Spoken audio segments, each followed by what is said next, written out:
Olá, meu nome é Júlio Vaz e vamos falar sobre o crime de lesão corporal, crime previsto no artigo 129 do Código Penal, composto não só de uma cabeça, mas de 12 parágrafos. Por isso, andaremos pausadamente por cada uma de suas temáticas, dividindo o nosso vídeo em partes. Estamos na aula de lesão corporal, estamos na parte 1. Vamos iniciar então pelo caput, olhando o artigo 129, que traz a seguinte redação: ofender a integridade corporal ou a saúde de outrem. Ofender a integridade corporal ou a saúde de outrem. Este é o nosso preceito primário. Pena, detenção de 3 meses a 1 ano. Pena, detenção de 3 meses a 1 ano. Este é o nosso preceito secundário. Vamos observar logo de cara que, para quem olha o artigo 129 caput, ao olhar o preceito secundário onde está a pena, logo observa que estamos diante de uma infração penal de menor potencial ofensivo, pois a pena privativa da liberdade máxima não excede a 2 anos. É uma pena de 1 ano. Significa dizer que, em tese, para a ocorrência deste crime, é aplicável o juizado especial criminal, previsto na Lei 9.099 de 1995. No entanto, existem normas legais que podem impedir a aplicação da Lei 9.099 de 1995. Então vamos deixar a temática a ser observada de forma mais intensa um pouco à frente. Este tipo penal tem por finalidade proteger a integridade física e a saúde mental do ser humano. Então vamos proteger, estamos tutelando, é o bem jurídico protegido, a integridade física e a saúde mental do ser humano. Vamos verificar pela leitura deste caput que não há uma qualidade especial prevista para o sujeito ativo, ou seja, não havendo qualidade especial, classificamos o crime como crime comum e pode ser sujeito ativo qualquer pessoa. Quando olhamos para o sujeito passivo, a figura do caput também não faz nenhuma previsão específica sobre ele. Também pode ser sujeito passivo de uma lesão corporal qualquer pessoa.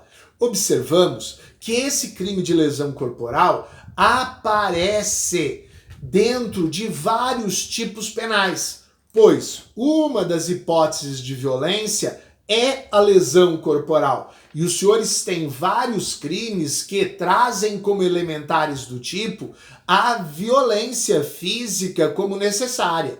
Poderíamos aqui lembrar da figura do estupro no artigo 213, lembrar da figura do roubo no artigo 157, todos do Código Penal, que falam de violência, trazem dentro do comportamento do agente que ele produzirá uma lesão corporal. Vamos também observar esta condição do artigo 129 da lesão corporal mais à frente. Vamos verificar que os senhores têm um crime em que o elemento subjetivo é o dolo, o desejo, o ânimos de lesionar. A gente fala, através da expressão em latim, animus ledendi. Se escreve laedendi, mas se pronuncia ledendi. O animus ledendi é o ânimos de lesionar. Diferente, se os senhores se recordam, do que temos no crime de homicídio, onde o animus é um animus necandi, é um ânimo de matar. Aqui, o animus é de lesionar, o animus é de ferir. Não temos aqui, nesta questão, a preocupação em que o agente tenha qualquer outro desejo que não seja o de lesionar, o de ferir. Para haver crime de lesões corporais, o que busca o agente é a lesão na vítima. Vamos verificar com os senhores que este crime é um crime material. Sendo um crime material, a lei descreve conduta e a lei descreve o resultado e exige o resultado para sua consumação. Sendo um crime material, o artigo 129 só estará consumado com a efetiva ofensa, com a efetiva lesão. Crime material, por regra, admite tentativa e não temos aqui uma exceção. Para a nossa doutrina, o artigo 129 admite a tentativa. Pode haver dificuldade em algumas questões concretas em realizar a prova. Para alguns doutrinadores, a tentativa do crime de lesão corporal, ela apresenta-se como uma tentativa branca. Isto quer dizer, o agente esgota os meios executivos, os meios executórios que ele possui e não consegue produzir o resultado. Então, os senhores estão diante de uma ideia de tentativa branca. É admissível, em tese, pelos doutrinadores, inclusive, a tentativa de lesão corporal de natureza grave. O que significa isto? Significa que os senhores podem imaginar as lesões graves como figuras previstas nos incisos dos parágrafos 1º e 2º do artigo 129. Havendo o ânimos, o desejo, a intenção de produzir aquela lesão, o fato de o agente, por circunstâncias alheias à sua vontade, não chegar ao resultado, faz com que tenhamos a tentativa. Então, a doutrina admitindo a possibilidade de uma tentativa, até de uma lesão corporal de natureza grave. Não devemos confundir a tentativa de lesão corporal com as vias de fato. A tentativa de lesão corporal envolve o emprego de uma conduta onde o agente tem o desejo, o ânimos de lesionar, mas não consegue produzir a lesão por circunstâncias alheias à sua vontade. Quando falamos de vias de fato, que é uma contravenção penal prevista no artigo 21 da Lei de Contravenções Penais, o que nós temos é o emprego de um mínimo de violência, sem o resultado lesão e sem o desejo de lesionar. Ou seja, nas vias de fato, não há o desejo de lesionar por parte do agente. Igualmente a tentativa, não temos a lesão, mas diferente da tentativa, lá na tentativa de lesão corporal, o agente quer, está na sua vontade, produzir a lesão.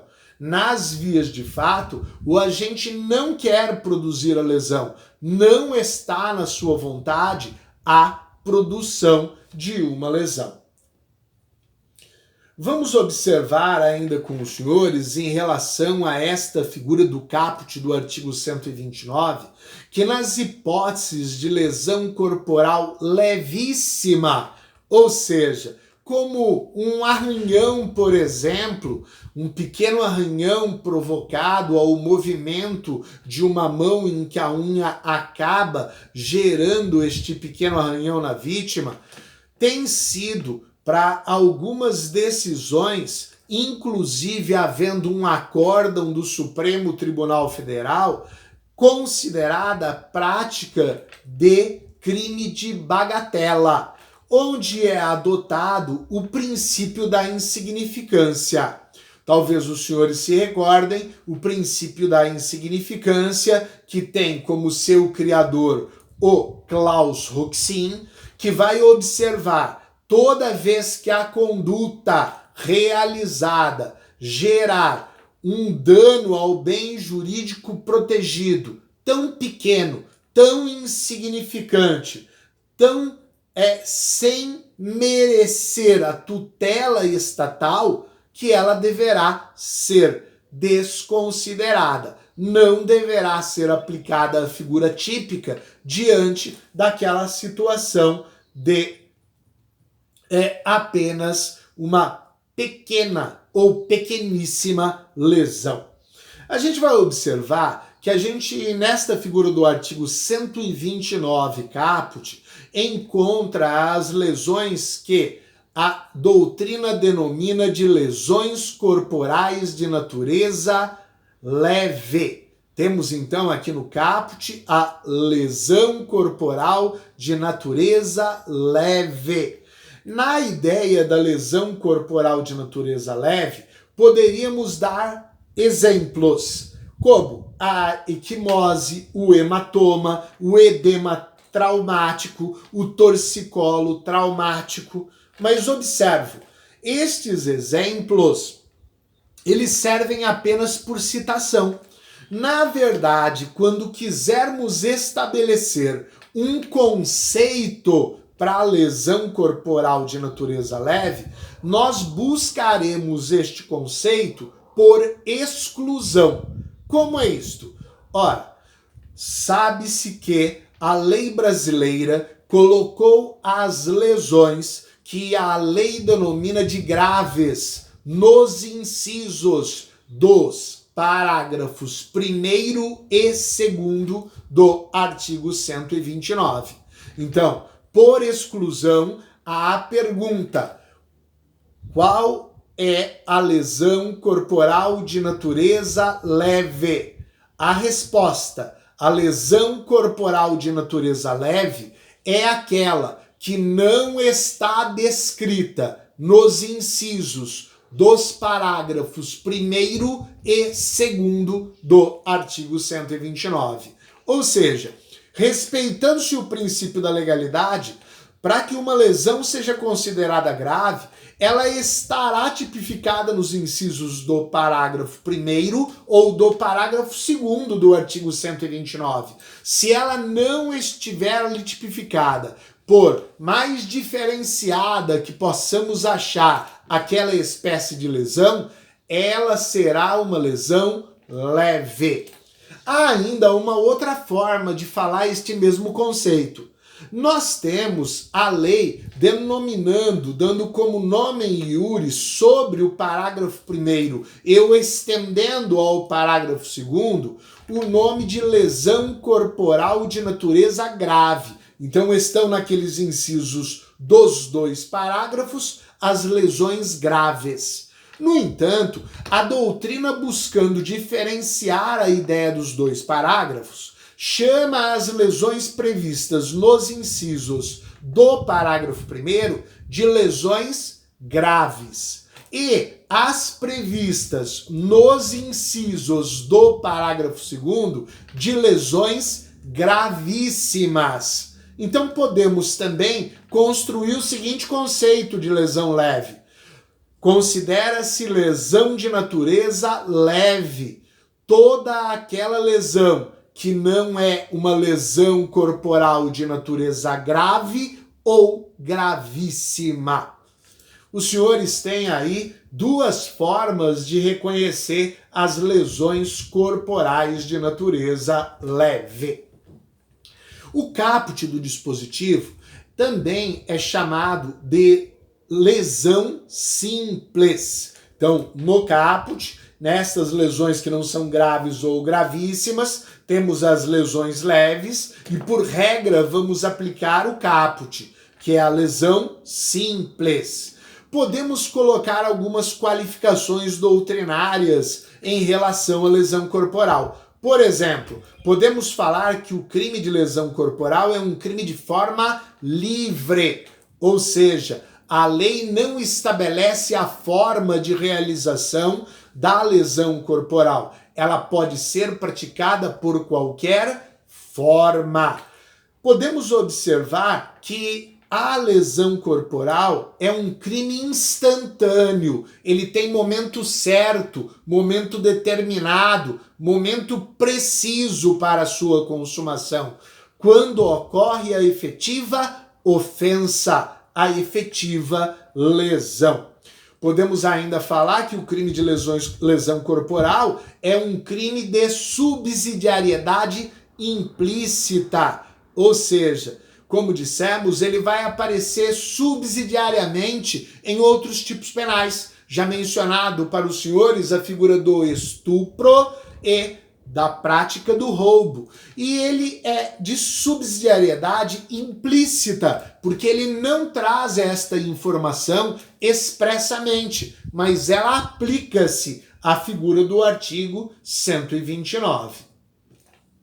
A gente vai ter que este crime de lesão corporal, ele possui ainda diversos parágrafos. E nestes parágrafos, são 12 parágrafos, nós vamos encontrar modalidades qualificadas de lesão corporal, modalidades privilegiadas de lesão corporal. Vamos encontrar a possibilidade de termos a extinção da punibilidade, e sobre estas temáticas nós pretendemos tratar todas elas nas partes da aula sobre lesão corporal que se seguem. Espero que acompanhem também a parte 2. Muito obrigado.